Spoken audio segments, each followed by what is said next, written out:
হুজুর, বড় হুজুর যেই দিন থেকে চলে গেছে সেই দিন থেকে রোজা রাখতে শুরু করেছে।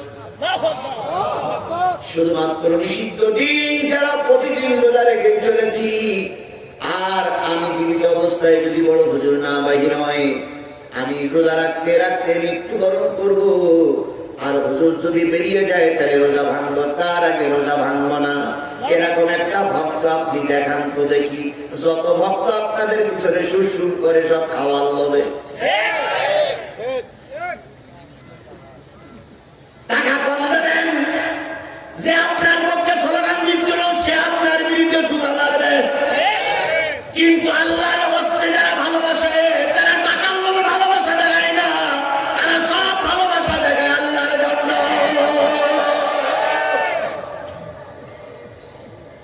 কি বলতেছিলাম? ক্ষমা চাইতে হবে কার কাছে? 1, 2 নম্বর, সেই জান্নাতের দিকে দৌড়াও যেই জান্নাত আসমান জমিনের শূন্য জায়গা পূর্ণ করে দাঁড়িয়ে আছে।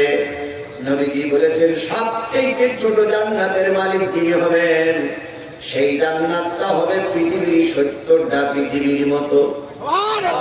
সবচেয়ে ছোট জান্নাতের মালিক যিনি হবেন তিনি এইরকম 70টা পৃথিবীর হবে।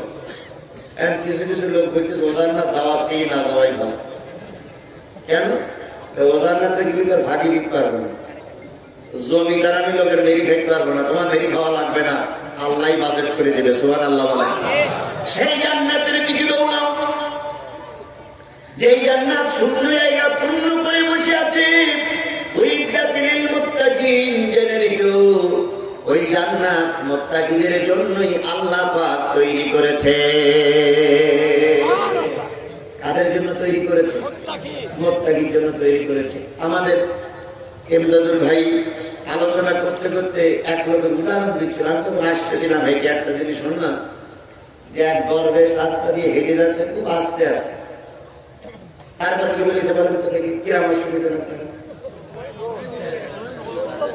হ্যাঁ,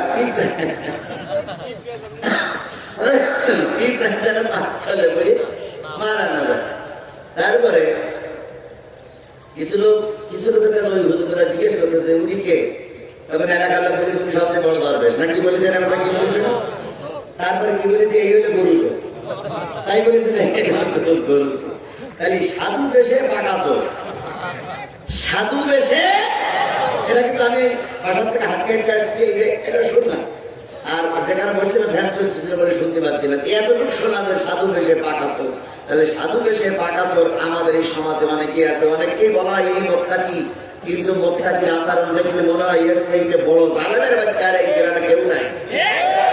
টুপি দেখলে মনে হয় জিবরাইলের টুপি, দাড়ি দেখলে মনে হয় মিকাইলের দাড়ি, আর পোশাক দেখলে মনে হয় কি বলে বড় আব্দুল কাদের জেলানির জুব্বা। অথচ যখন ঘুষ নেয় তখন একটা বারের জন্য পিছনের দিকে তাকায় না।